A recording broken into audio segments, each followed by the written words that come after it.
Assalamualaikum warahmatullahi wabarakatuh. Alhamdulillahilladzi khalaqal mauta wal hayata liyabluwakum ayyukum ahsanu amala.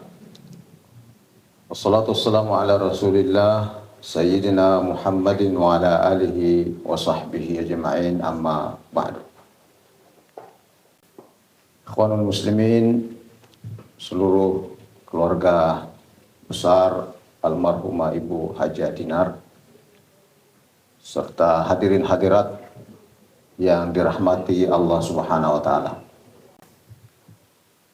Semoga dengan kepergian almarhumah, kita semua, terutama keluarga besarnya, mendapatkan rahmat dari Allah. Itu jaminan Al-Quran. Ulaika alaihim salawatum min rabbihim wa rahmah. Bahkan bukan hanya rahmat yang diperoleh dari keluarga besar dan kita semua yang hadir, tapi ternyata Allah juga bersalawat kepada kita semua atas kepergian almarhumah. Ulaika alaihim salawatum min rabbihim. Mereka itu mendapatkan kiriman salawat dari Allah. Yang biasa kita dengarkan, salawat itu ditujukan kepada Rasulullah. Innallaha wa malaikatahu yusalluna 'alan nabi. Ya ayyuhalladzina amanu shallu 'alaihi wa sallimu taslima. Allah dan para malaikatnya bersalawat kepada Nabi, dan kita juga diperintahkan untuk bersalawat. Tapi ternyata orang-orang yang dikirimi kepadanya salawat sekaligus rahmat Allah juga berpeluang kepada siapa itu? Kepada yang ditimpa musibah. Ulaika alaihim alladzina idza asabathum musibah qalu inna lillahi wa inna ilaihi raji'un. Ulaika alaihim salawatun min rabbihim wa rahmah.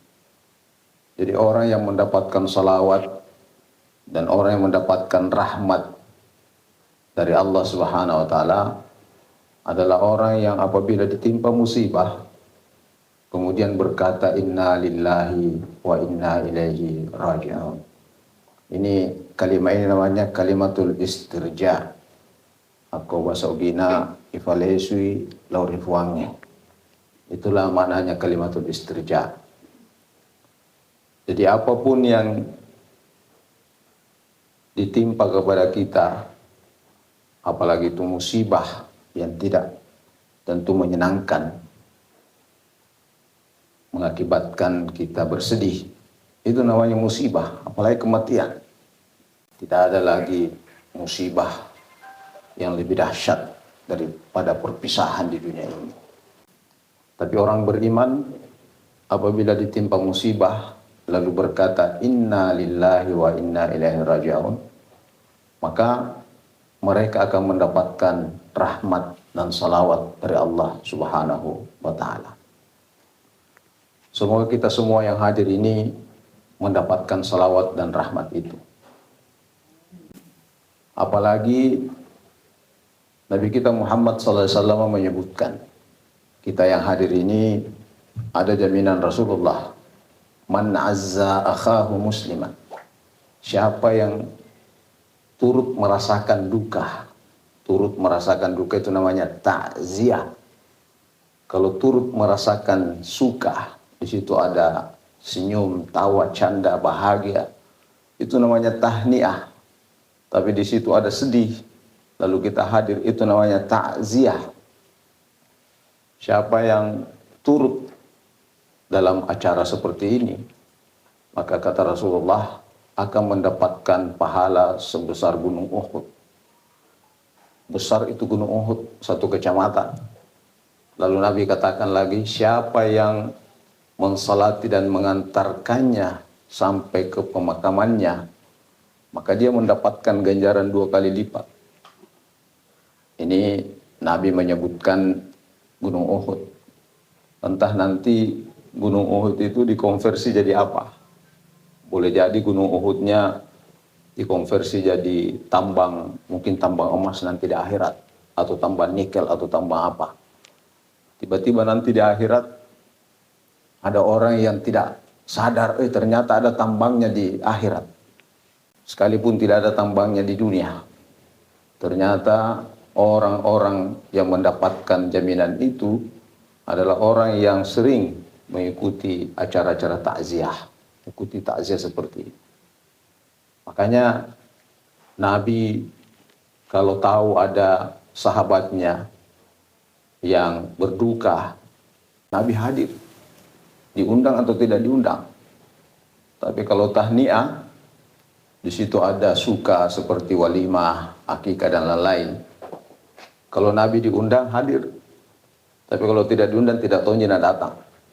Nanti ada tamu tidak diundang. Tapi kalau takziah itu luar biasa pahalanya. Makanya ketika kita hadir seperti ini, maka beban duka yang dirasakan oleh keluarga itu menjadi ringan karena kehadiran kita. Sebaliknya kalau kita menghadiri acara tahniah, di situ ada pesta, di situ ada pengantin dan lain-lain, maka kehadiran kita itu menambah sukacitanya orang. Tidak ada orang yang tidak suka kalau dihadiri acara, di situ ada kegembiraan.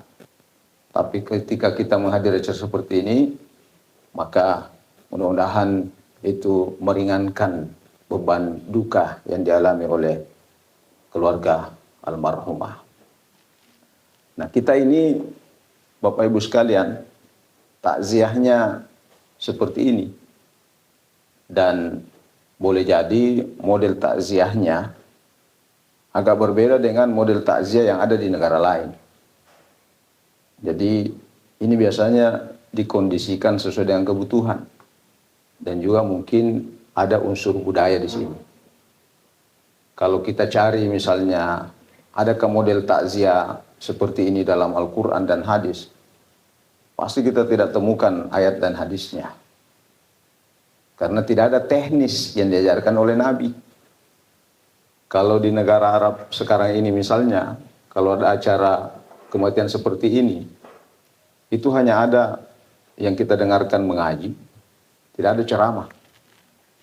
Ya, mengajinya tadi dibacakan oleh qari, itu mungkin sampai 1-2 jam. Setelah itu pulang. Dengarkan saja ayat-ayat Al-Quran. Cukup dengan bacaan Al-Quran. Kenapa? Karena yang membaca orang Arab, yang mendengarkan orang Arab, yang dibaca bahasa Arab. Nah, kita di sini yang mengaji orang Sopeng, yang benarkan orang Sidenreng, yang dibaca bahasa Arab. Jadi kalau mengaji 1 jam, 2 jam, pada matin romana kina palesu. Nah, ini model ceramah ditambah-tambah dengan ceramah. Itu dikondisikan sesuai dengan kebutuhan. Mudah-mudahan itu semua menjadi bagian amalan yang dinikmati, dirasakan oleh almarhumah. Jadi kalau kita membaca Al-Quran, tadi ada kedengaran ayat-ayat Al-Quran, sesungguhnya yang lebih menikmatinya itu adalah almarhumah. Dan tidak ada istilah selesai dengan kematian. Salahlah orang yang mengatakan bahwa sudah putus hubungan antara orang hidup dengan orang mati dengan kematian. Salah besar. Justru kematianlah yang mengantar satu keluarga dalam alam keabadian. Jadi kalau misalnya ada suami atau istri berkata, kita sama-sama sampai mati. Salah itu. Yang benar itu kematianlah yang akan mengantar kita nanti sampai di alam keabadian. Jadi kalau misalnya almarhumah Haji Dinar ini dan orang tuanya mungkin sudah mendahului, ya insya Allah si runtuh niro ambokna indokna almarhumah di alam keabadiannya. Ini Al-Quran menyatakan ini. Al-Quran menyatakan, walladzina amanu wattaba'athum dzurriyyatuhum biimanin alhaqna bihim dzurriyyatahum. Orang yang beriman nanti kalau mati, maka kami akan kumpulkan dengan keluarga kecilnya. Apa yang membuat dia berkumpul? Biimanin alhaqna bihim dzurriyyatahum. Karena ada keimanan bersama yang dibangun dalam keluarga itu. Jadi kalau misalnya kita sayang kepada keluarga kita sayang kepada anak cucu kita sayang kepada suami kita sayang kepada istri kita sayang kepada keluarga kita, dan kita mau bawa sampai di akhirat, kasurbannya masih panjang. Kalau salat sama-sama, mengaji sama-sama, puasa sama-sama, dan mengikuti aturan-aturan Allah Subhanahu wa taala sama-sama, insya Allah ini pasti runtuh kimatut. Bukan hanya di dunia ini, tapi di akhirat, di alam barzah juga. Jadi kalau misalnya ada orang yang hanya cinta keluarganya hanya di dunia, dia tiba-tiba tinggi mengaji anak-anak, tidak peduli dengan salatnya anaknya, maka itu artinya hanya mencintai keluarganya di dunia saja. Berapa tahun Pak kita bisa hidup sama-sama dengan anak keluarga cucu kita? Paling 40-50 tahun. Setelah 50 tahun di alam keabadian, di alam barzah yang entah kapan selesainya, lalu di akhirat tidak ada lagi ujungnya, apa kita mau berpisah dengan mereka? Maka Al-Quran menyebutkan di situ tidak ada hubungan, tidak ada putusnya hubungan itu dengan kematian. Bahkan kita ini yang hidup menunjukkan bahwa antara hidup dengan orang mati itu tidak berhenti hubungannya. Kita yang hidup ini diperintahkan untuk selalu mengingat dengan doa-doa kepada orang mati. Jadi hubungan kita dengan sesama manusia itu modelnya ada 3. Ada modelnya menurut ukuran alam syahadah, menurut fisik, kontak batin secara fisik yang kita rasakan setiap saat. Misalnya saya ceramah, Bapak Ibu dengar. Bapak duduk di hadapan saya bisa lihat. Apa yang membuat saya bisa lihat? Mata saya bisa melihat Bapak. Apa yang membuat Bapak bisa mendengar? Telinga Bapak membuat bisa mendengarkan apa yang saya sampaikan. Tapi itu terbatas, Pak. Saya hanya bisa melihat dalam ukuran seperti ini. Tapi di balik tembok ini, jauh ke sana, saya tidak tahu apa yang terjadi. Karena mata saya membatasinya. Jadi dunia itu sangat pendek, sangat terbatas. Itu artinya dunia. Apa yang sekarang kita lakukan secara fisik, indrawi kita, panca indera kita, itu sunnatullah dunia. Alamnya dunia. Tapi di balik ketika mata kita ini, telinga kita ini sudah bisa tidak bisa lagi menjangkau sesuatu, maka kita tidak tahu apa yang terjadi. Nah, ada yang menembus itu. Apa itu? Bapak kalau misalnya tidur, lalu mimpi ketemu saudara yang tinggal di Jakarta, bisa ngobrol sama-sama. Bahkan bukan hanya orang hidup yang bisa ketemu dalam tidur Bapak Ibu, orang mati juga bisa ketemu. Oh, berarti kalau begitu Bapak bisa lihat mereka, tapi bukan dalam alam sadar seperti sekarang ini. Itu tanpa sekat. Kita bisa lihat dalam tidur, kita bisa ketemu dalam tidur tanpa sekat. Tubuh kita ini tidak ikut dalam pertemuan itu. Itu namanya pertemuan dalam keadaan tidur. Tapi ada lagi pertemuan dalam keadaan kematian. Orang mati itu jangan kira berhenti dan tidak menyaksikan kita. Bahkan Al-Quran menyatakan begini Bapak Ibu sekalian. Waja'at sakratul mauti bil haqq, dzalika minhu tahid. Apabila nanti datang sakratul maut, dzalika minhu tahid, itu yang kau selalu hindari, yang selalu kau cari obatnya kalau sakit, berusaha untuk tidak mati lebih cepat. Itu semua yang kita hindari. Waja'at sakratul maut. Itu Al-Quran menyatakan itu. Kalau sudah datang sakratul maut. Kan biasa kita dengar gitu sakratul maut. Apa artinya sebenarnya sakratul maut? Biasa kadang sakara nih. Ya, apa artinya sakrah? Sakra itu bisa 2 atau 3 artinya. Kadang-kadang bisa artinya sakra itu manis. Jadi gula pasir itu bahasa Arabnya sukar. Ya, sukar. Kalau bahasa Makassar sukar, selain itu artinya ya sukar.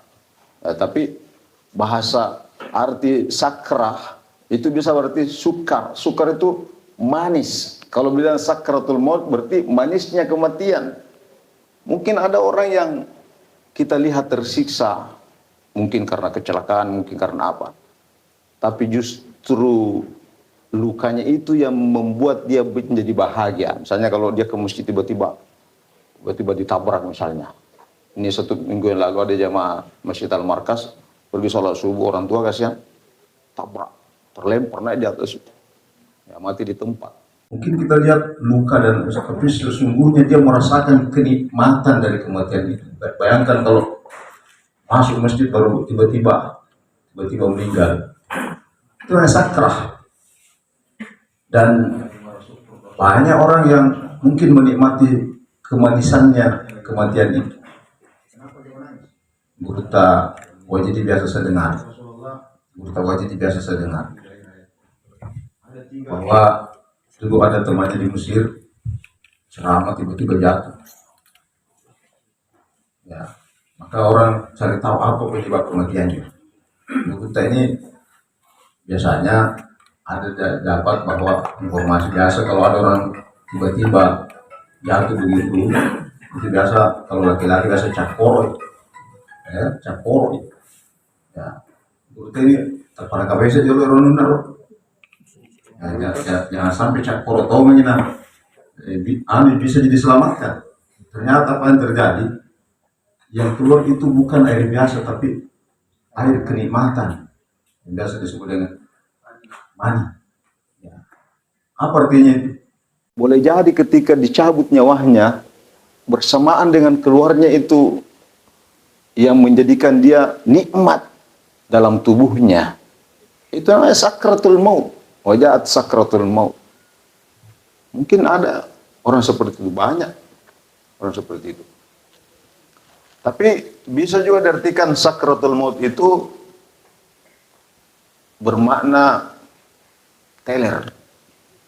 Jadi Al-Quran menyatakan alladzina amanu la taqrabus salata wa antum sukara. Jangan salat kalau lagi mabuk. Jadi kalau bilang sakratul maut, mabuknya kematian. Itu artinya orang yang sudah sakratul maut itu sudah tidak sadar. Sama orang teler tidak sadar. Dan ketika orang tidak sadar, maka biasanya yang hadir pada saat itu adalah di bawah kesadarannya, bukan lagi sadar tapi di alam di bawah kesadarannya. Dan biasanya ketika orang sudah seperti itu lalu dituntun, misalnya kan ada hadis, dan ini yang biasa kita lakukan. Kalau ada orang mati, usahakan tuntun dia dengan ya kalimat la ilaha illallah. Laqinu mautakum bila ilaha illallah. Talkinkan itu orang yang mau mati dengan lain. Bisa juga artinya talkinkan orang yang sudah mati. Jadi 2 artinya itu, laqinu mautakum. Talkinkan orang yang mau mati dengan la ilaha illallah. Bisa juga laqinu mautakum, talkinkan orang matimu ya, dengan membaca la ilaha illallah. Kalau lagi sakarat kita talkinkan, karena dia sudah tidak sadar, Pak, Bapak Ibu sekalian, maka biasanya yang hadir itu di mana yang sering dia ingat ketika dia sadar. Saya ada teman di rumah sakit Ibnu Sina. Dia bilang sama saya, itu Ustaz, saya lihat kalau ada orang mau mati, lain biasa modelnya. Biasa kalau dibilang la ilaha talqin la ilaha illallah, la ilaha illallah. Susah bilang la ilaha illallah, apa dia bilang? Double. Jadi Jadi susah bilang la ilaha illallah. Nah, karena double. Apa maksudnya double? Mungkin selalu double anan, double talu, double. Naik karena double. Double garda. Ya double. Karena itu yang selalu muncul pikirannya. Ada juga rasa la ilaha illallah. Kata oto orang turun negara. Kenapa? Bangun pagi langsung lap mobil.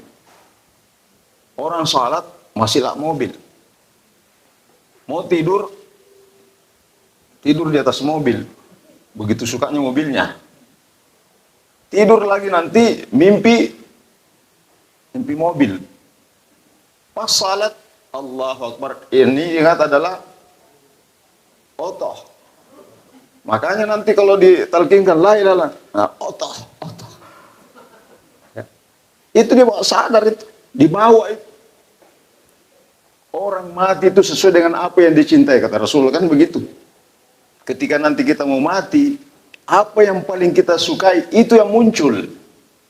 Itulah sebabnya kenapa kita salat. Salat itu training menuju kematian. Diharapkan, kan Al-Quran mengatakan alladzina amanu ista'inu bis sabri was salah wa innaha lakabiratun illa 'alal khashi'in. Bagaimana itu orang khusyuk dalam salat? Alladzina yadhunnuna annahum mulaqu rabbihim wa annahum ilaihi raji'un. Berarti kalau begitu salat itu mengembalikan orang kepada asalnya. Kita ini Pak, saya kira susah kita mau khusyuk 100% salat. Susah. Imam Ali saja, ya ketika ada perlombaan khusyuk di dalam salat, Nabi katakan siapa yang paling khusyuk, saya kasih sorban ini yang paling saya sukai. Ya pokoknya Imam Ali yang terkenal dengan kekhusyuannya dalam salat. Setelah takbir pertama, rakaat pertama lolos, khusyuk betul. Rakaat kedua lolos. Pas tahiyat asyhadu an la ilaha illallah, tambah lolos. Baru mau bilang assalamualaikum dalam hatinya, aiku gampang ini sorban ini. Ya, saya juara ini. Apa kata Nabi? Tidak jadi ces. Waktu mau beri salam kau sudah ingat lain-lain, kau sudah ingat sorban. Berarti agak susah.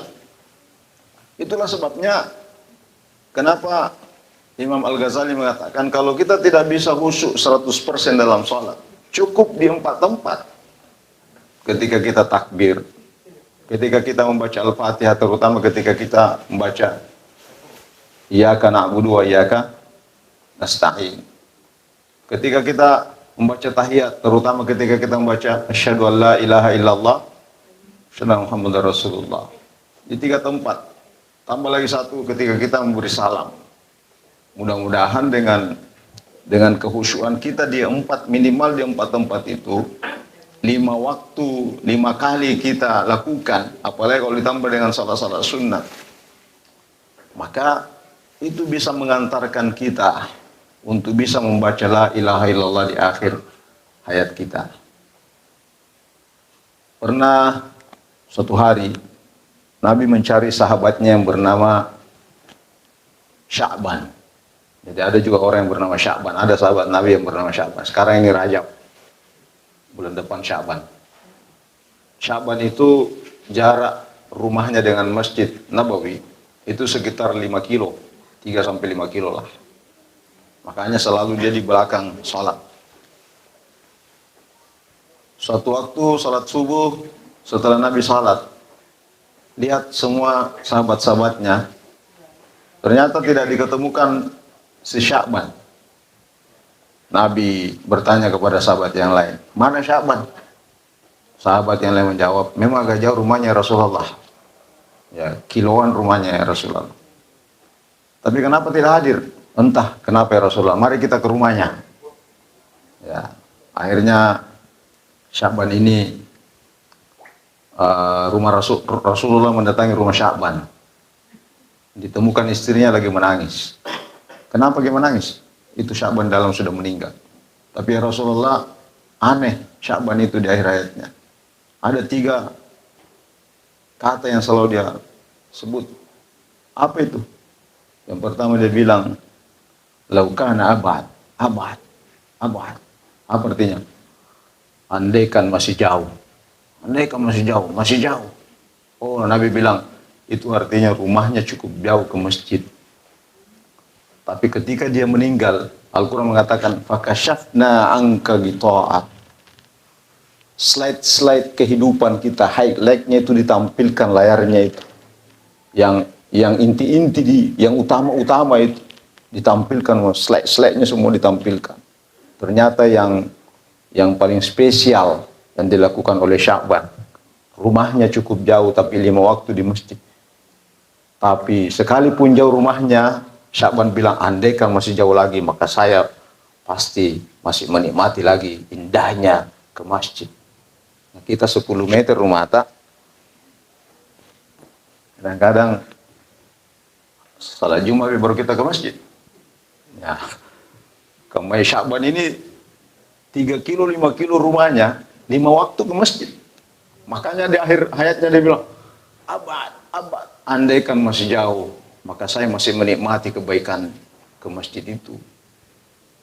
Apalagi, kata istrinya, ada lagi yang aneh ya Rasulullah. Dia bilang, akthar, akthar. Andaikan masih banyak, banyak, banyak. Oh, Nabi bilang, itu Sya'ban, pernah suatu hari, dia mau keluar rumahnya, di tangannya ada roti. Sementara dia mau makan rotinya, tiba-tiba ada pengemis yang kelaparan, minta itu roti. Tapi Sya'ban bagi 2, untuk dia rohnya, untuk pengemis separohnya. Kata Sya'ban, andaikan masih banyak lagi yang saya bisa kasih, maka saya akan menikmati sedekah itu. Ada lagi yang ketiga, kata istrinya, ya Rasulullah, Sya'ban itu bilang, ajdat, ajdat, ajdat itu artinya baru, baru, baru. Ya. Apa kata Rasulullah? Itu artinya Sya'ban pernah suatu saat, suatu hari keluar dari rumah, ada 2 pakaiannya, satu pakaian baru, satu pakaian lama. Karena musim dingin dan banyak debu, maka yang di luar itu yang baju lama. Pas dia lihat ada orang yang butuh baju karena kedinginan, maka dikasih keluar baju lamanya, karena itu yang di luar yang bisa lebih cepat dikasih. Lalu kemudian ditampilkan slide pada saat kematiannya.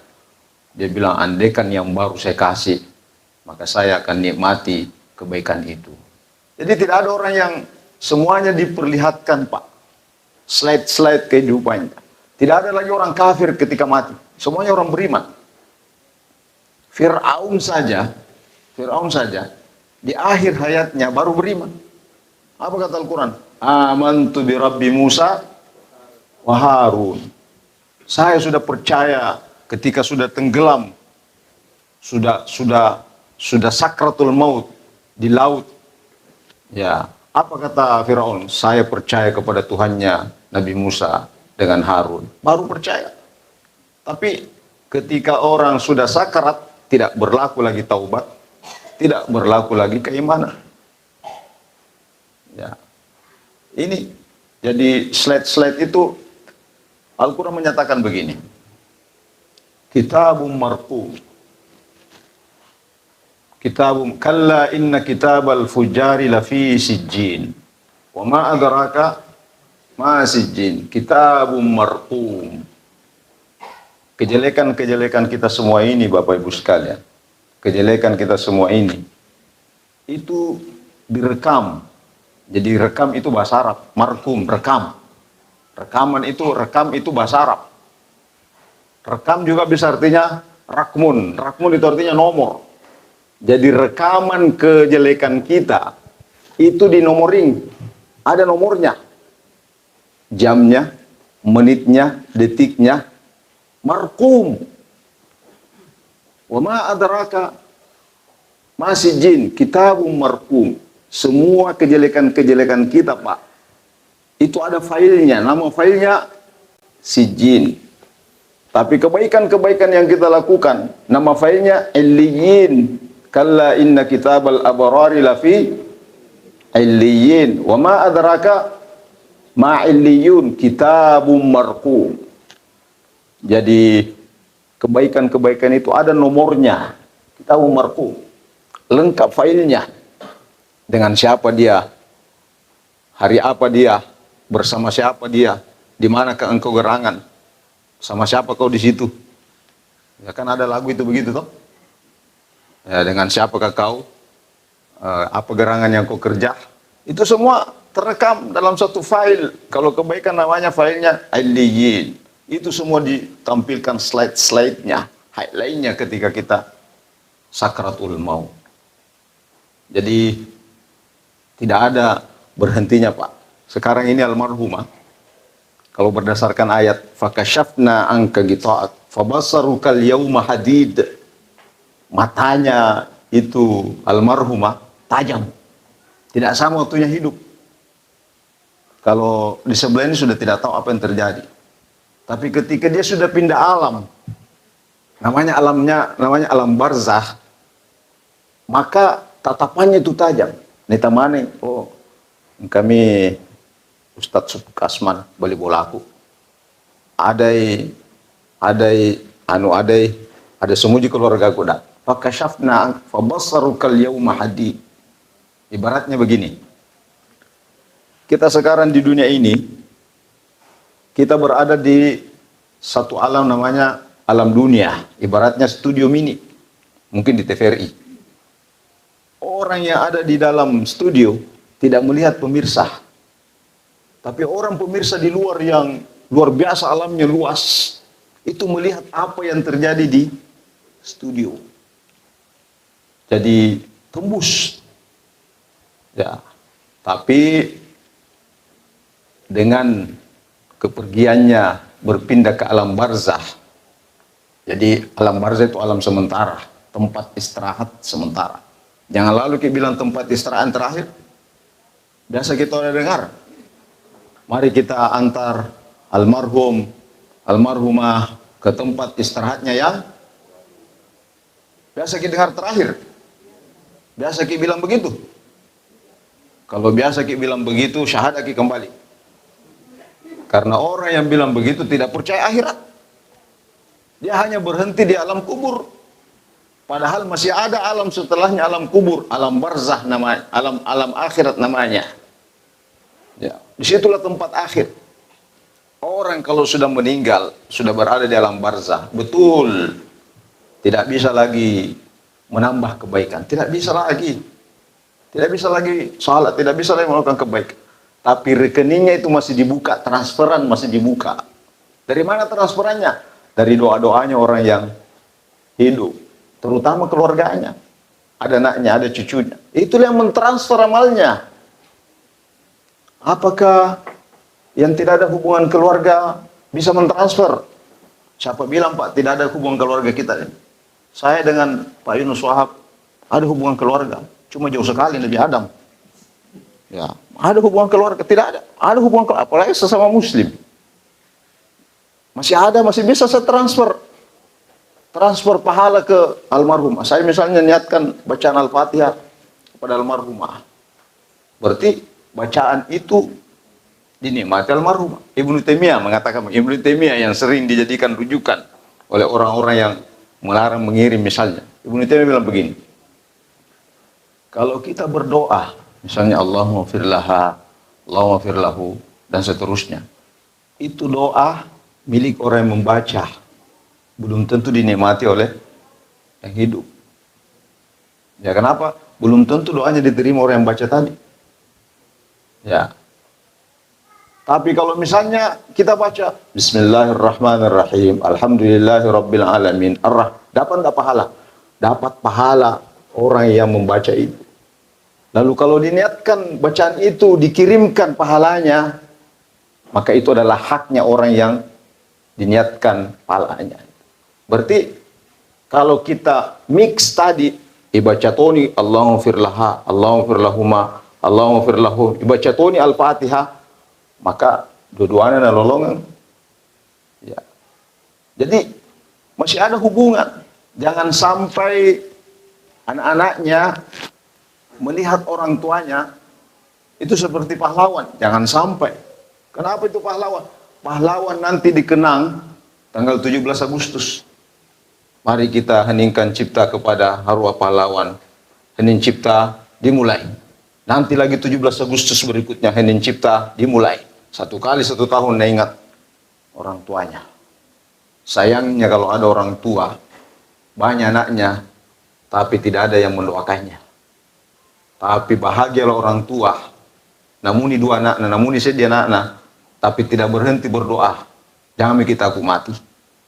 Kalau ada anak yang makasin di sempajana, uditoni mengaji, bisa juga baca doa. Minta izin ke sama Tuhan. Kalau mau cabut nyawaku Tuhan, ada anakku. Ya, tapi ada yang begitu. Nah, karena lebar pilkada nampak. Batu komandan nih. Jadi luar biasa itu. Pahala itu tidak berhenti dengan kematian. Ada satu riwayat mengatakan begini, sedikit lagi. Bahwa di akhirat, di alam barzah itu, makanannya beda, Pak. Kita ini sudah melewati alam arwah namanya. Makanan kita beda. Hidup kita berbeda. Lalu kemudian alam arwah pindah ke alam rahim, 9 bulan kita di sana. Hidup kita di sana, hidup. Bagaimana makanannya? Beda makanannya, tidak sama dengan sekarang. Kita pindah lagi ke alam dunia, alam syahada, beda lagi makanannya. Kita makan cendolo, makan barongko, itu makanannya dunia. Lalu pindah ke alam barzah, apa makanannya? Apakah masih makan barongko? Tidak lagi makan barongko. Apa makanannya? Makanannya itu doa-doa yang dikirim dari orang hidup. Amal-amal baiknya yang pernah dilakukan, itulah makanannya, Pak. Jadi kalau kita mau membawa makanan untuk di alam barzah, perbaiki amal, kemudian simpan amal jariah, baik sama orang supaya orang mendoakan kita. Itu namanya makanan yang kita titip. Ya, makanannya orang yang mati itu doa. Nabi bilang begini. Nabi mengibaratkan doa yang kita kirim katobak. Tobak itu artinya bosara kalau orang Bugis, atau kapara. Jadi ibaratnya kalau kita kirim doa kepada orang mati, itu seperti kapara yang dia nikmati makanan hidangan di sana. Inilah barangkali kenapa orang tua dulu kalau mau baca-baca doa, misalnya baca doa untuk puang ngaji, puang indo, puang becek, puang apa, misalnya 5 yang didoakan, 5 itu kapara. Ya kan? 5 itu kapara. Bukan kaparanya yang dikirim, Pak, bukan. Tapi doanya. Doanya kebetulan ada di situ kue-kue supaya orang kalau sudah baca doa, engkau andre-andre. Ya. Dulu sebelum Islam datang, itu kambing dipotong di atas kuburan. Apa niatnya? Supaya ini orang mati ada kendaraannya kambing di alam barzah, supaya bisa jalan-jalan di alam barzah, ada kambingnya. Ya, maka dipotong di atas kuburan. Oh, ulama datang, tidak cocok. Kau potong kambing bismillah saja, tidak perlu di atas kuburan, panggil Pak Imam, potongkan, baca bismillah, setelah itu kita baca-baca. Setelah baca-baca, makan sama-sama. Niatkan, mudah-mudahan makanan itu bisa dinikmati pahalanya orang yang kita niatkan itu sambil kita baca-bacakan. Jadi apa yang dinikmati oleh almarhum almarhumah dengan doa-doa kita itu dinikmati. Itulah sebabnya wajib hukumnya khatib pada hari Jumat membaca doa untuk orang mati. Apa itu? Allahumma fir lil muslimina wal mu'minina. Ibu-ibu yang tahu ini tidak pernah pergi salat Jumat. Bapak-bapak dan janji. Al-ahya'i minhum wal amwat. Itu dibaca dan jamaah itu bilang amin, amin, amin. Ya, makanya usahakan Pak kita dengarkan itu doa itu. Jangan sampai misalnya nanti khatibnya bilang innallaha ya'muru apa di tahun CJE, berarti tidak sempat kita aminkan tadi. Atau cepat aja masuk masjid, pas masuk masjid matiin roy. Nanti khatibnya barakallahu jiji bau maki lebat mi katoba tawa. Apa yang peseding? Aide, tidak sempat dengarkan itu doa. Padahal itu doa Bapak Ibu sekalian dinikmati oleh orang yang meninggal lebih dulu. Ada yang mengatakan ketika khatib, ketika umat Islam membaca doa ini setiap Jumat, Maka orang di alam barzah itu antrian mengambil hidangan, kiriman kue itu, kiriman doa itu, antrian. Antriannya apa? Sesuai dengan urutan kematian. Jadi kalau tidak mungkin terlalu lama antri, daftar cepat. Tapi ternyata ada ibu-ibu satu tinggal. Mudah-mudahan Ibu Haji Dinar itu tinggal dia. Tidak antrian. Tanya, kenapa tidak antrian? Tidak perlu, masih ada anakku doakan. Sudah sembahyang baca doa lah. Itu mengaji dia. Itu kalau ada masjid dia simpal lagi uang. Kalau ada lagi dibawa ke anak yatim. Saya nikmati semua kebaikan-kebaikannya. Baik. Itu luar biasanya. Al-Quran 2 kali sebutkan itu. Fasayarallahu dalam surat Taubah. Fasayarallahu amalakum wa rasuluhu wal mu'minun. Kalau kita melakukan kebaikan, maka dinikmati, disaksikan, dilihat oleh Allah, Rasul dan orang beriman. Hadis menjelaskan, orang beriman dimaksud adalah orang yang paling dekat dengan orang yang mengerjakan kebaikan itu. Maka keluarganya yang terdekat, ketika misalnya anaknya melakukan kebaikan, apa kata orang tuanya di kuburan? Alhamdulillah, saya nikmati kebaikan yang dilakukan anak saya. Tapi ketika anaknya melakukan kejelekan, dia bilang, Masya Allah. Langsung dilihat, sayangnya anakku, mudah-mudahan Allah berikan petunjuk kepadanya. Itu hadis itu. Nah, karena itu, jamaah sekalian, sungguhnya tidak ada hentinya hubungan kita dengan almarhumah, dengan almarhum. Bahkan sebenarnya semakin dekat hubungan itu, sehingga kita senantiasa diminta untuk selalu mendoakannya. Karena itu Bapak Ibu sekalian, mari kita doakan almarhumah Ibu Haja Dinar. Semoga dengan doa-doa yang kita kirimkan, terutama surah Al-Fatihah, dinikmati di alam kuburnya dengan doa-doa kita yang terbaik kepada almarhum. Al-Hadiniyah Al-Fatihah. A'udzubillahi minasyaitonir rajim. Alhamdulillahirabbil alamin.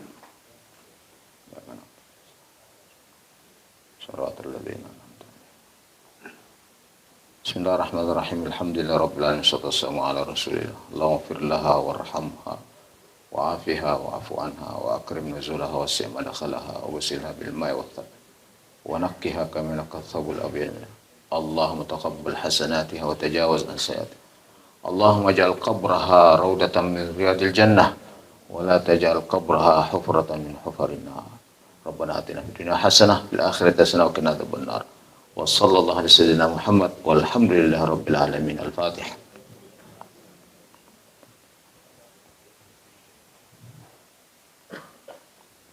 Assalamualaikum warahmatullahi wabarakatuh.